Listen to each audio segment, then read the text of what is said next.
Explosive new reporting tonight describing the country's most senior military officer, comparing former President Trump's lies about election fraud to Nazi-era Germany.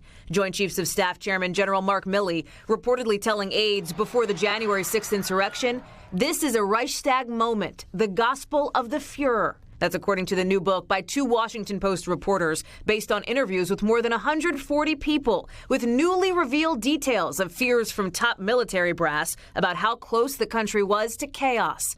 Milley concerned about a coup. Quote, "They may try, but they're not going to bleeping succeed," he reportedly told his deputies. "You can't do this without the military," adding, "We're the guys with the guns." Mr. Trump, who's still dangling the prospect of a 2024 run, today saying he never threatened a coup and, quote, "If I was going to do a coup, one of the last people I would want to do it with is General Mark Milley," slamming him as a better politician than a general. A spokesperson for Milley declining to comment.